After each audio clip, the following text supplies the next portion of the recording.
Pelajaran Agama Katolik kelas 4 dengan materi doa spontan oleh Domus Selamat Lubis. Persiapkan LKS halaman 121 sampai 122 dan kitab suci.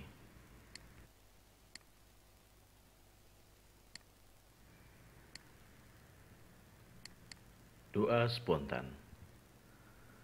Adik-adik sekalian, setiap orang memiliki reaksi dan perasaan spontan dalam menghadapi berbagai pengalamannya.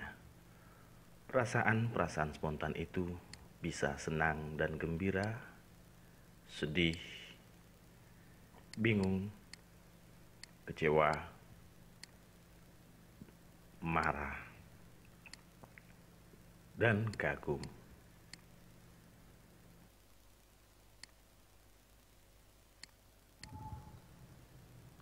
Pada umumnya, setiap orang cenderung mengungkapkan atau menceritakan perasaan spontan yang dialaminya kepada orang lain. Orang lain yang biasa menjadi tempat untuk mengungkapkan perasaan kita adalah orang-orang yang kita anggap sangat akrab, dekat, dan mau mendengarkan isi hati kita. Misalnya, orang yang akrab adalah orang tua. Kepada orang tualah kita seringkali mengungkapkan perasaan kita, adik-adik. Yang berikutnya, guru. Adik-adik mungkin pernah mengalami perasaan spontan dan sering menyampaikannya kepada guru. Yang berikutnya, saudara. Ya, kepada saudara kita di rumah, kita sering bercerita tentang perasaan yang kita miliki secara spontan. Dan yang berikutnya adalah sahabat. Jadi, perasaan spontan yang kita alami sering kita sampaikan kepada orang-orang yang dekat kepada kita. Mereka-mereka inilah yang sering kita anggap dekat kepada kita. Ada orang tua, saudara, guru, dan sahabat.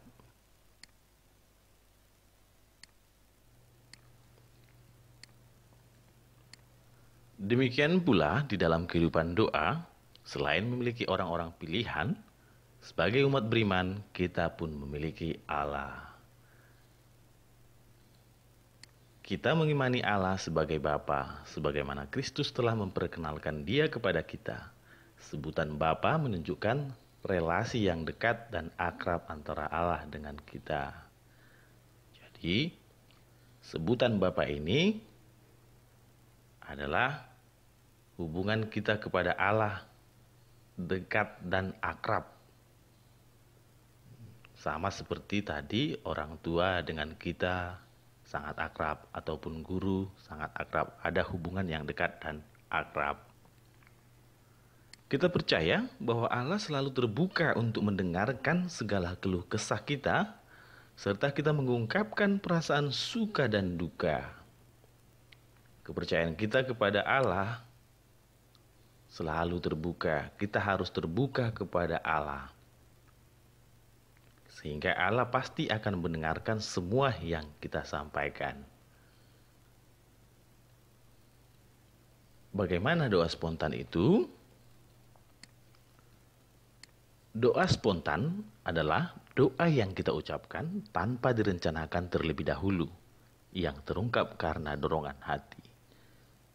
Ingat, tanpa direncanakan, tanpa ada persiapan, tanpa ditulis, dan terungkap karena ada keinginan hati untuk menyampaikan doa kita, baik itu perasaan suka, duka, dan lain sebagainya, tanpa direncanakan terlebih dahulu, terungkap karena dorongan hati. Adik-adik sekalian, di sini kita akan menyimak cerita tentang doa Afung. Bagaimana Afung seorang anak berdoa kepada Bapa. Hampir setiap saat, kalau sempat, Afung selalu mampir ke gereja untuk berdoa. Dan doanya singkat. Pada suatu hari, pastor parokinya mencegatnya dan berkata, "Afung, Apa saja yang kamu doakan dalam waktu sesingkat itu? Jawab Afung, Pastor, saya hanya menatap lurus ke tabernakel dan bilang pada Yesus, Yesus, ini Afung, lalu saya pamit pergi.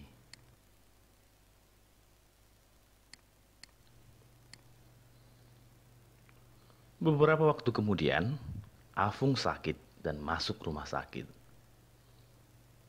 Ia membawa kegembiraan ke seluruh rumah sakit itu. Orang-orang yang biasanya mengeluh menjadi riang dan kadang tertawa terbahak-bahak.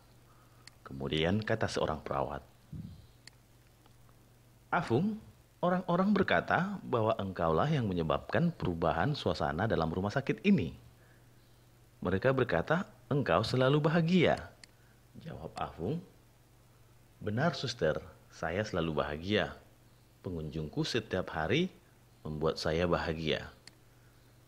Lalu suster berkata, pengunjungmu? Kapan dia datang? Saya tidak pernah melihatnya. Lalu jawab Afung, ya, setiap hari pada pukul 12.00, ia datang dan berdiri di sudut kaki tempat tidurku. Aku memandang dia, dan dia tersenyum sambil berkata kepadaku, Afung, ini Yesus.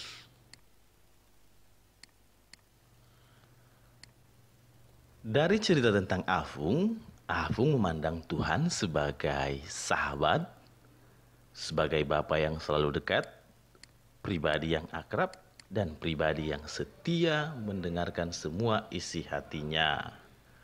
Sehingga saat sakit pun ia tidak sedih. Bahkan Afung membawa kebahagiaan dan kegembiraan bagi orang yang di sekitarnya. Seperti inilah gambaran kedekatan Afung kepada Bapa. Dan kita semua pun harus memandang Tuhan seperti Afung. Kita harus memandang Tuhan sebagai sahabat. Kita harus dekat kepada Bapa. Karena Bapa pasti akan selalu mendengarkan isi hati kita. Inilah kepercayaan kita kepada Bapa. Sehingga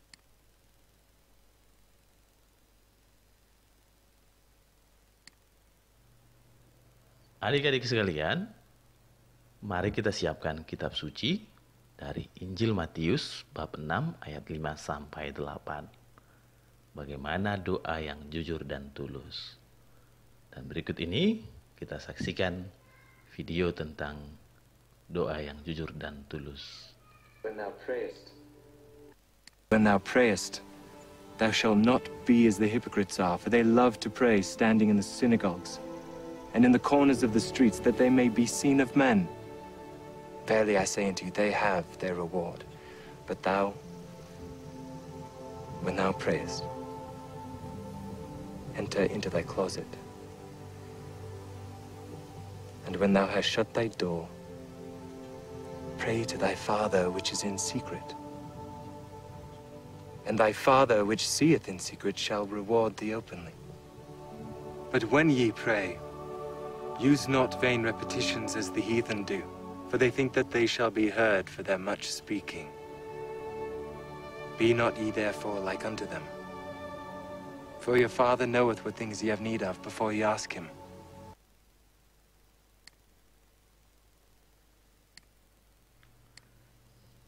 Setelah kita menyaksikan bersama-sama video tentang doa yang tulus dan jujur, apa nasihat Yesus tentang berdoa?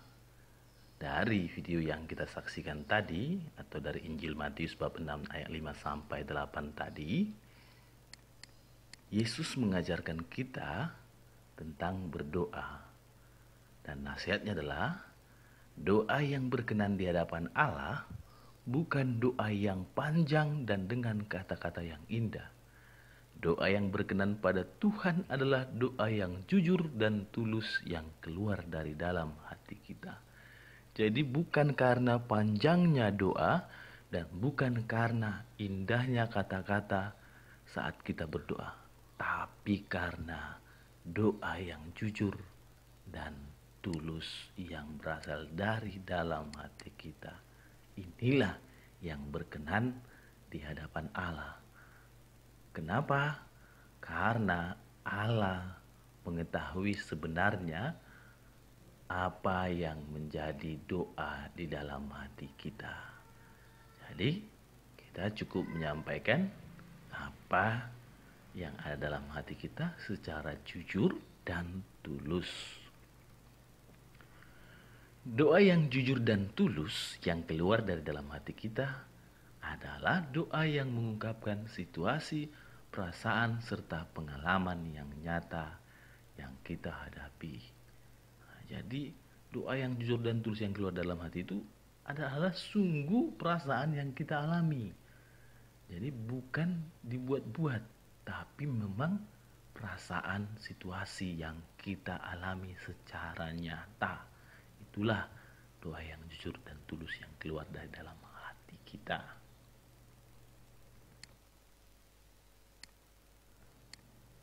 Jadi adik-adik semuanya, Yesus memanggil Allah sebagai Bapa. Hal ini menunjukkan kedekatan antara Yesus dengan Bapanya. Ketika merasa sedih, membutuhkan bantuan, merasa ditinggalkan, merasa takut, atau hendak memulai pekerjaan, Yesus selalu berdoa. Dengan berdoa, Yesus mengungkapkan isi hatinya kepada Bapa. Begitu juga dengan kita. Karena Yesus juga mengajarkan agar kita memanggil Allah juga sebagai Bapa, kita juga harus seperti Yesus. Kedekatan kita kepada Allah juga sama dengan kedekatan Yesus kepada Bapa. Maka ketika kita merasa sedih, membutuhkan bantuan, merasa ditinggalkan, merasa takut, atau hendak memulai pekerjaan, kita harus selalu berdoa juga. Karena dengan berdoa, kita mengungkapkan isi hati kita kepada Bapa.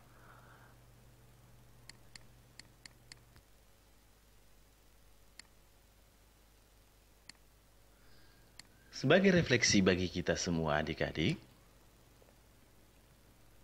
banyak orang tidak berani berdoa spontan.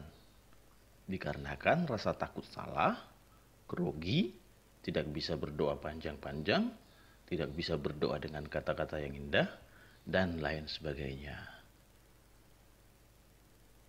Jadi mulai sekarang, adik-adik tidak perlu takut untuk berdoa spontan.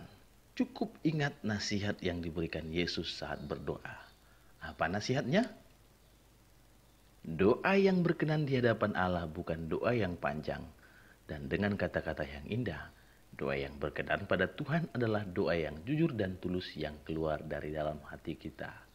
Cukup kita menyampaikan apa yang ada di dalam hati kita dengan jujur dan tulus.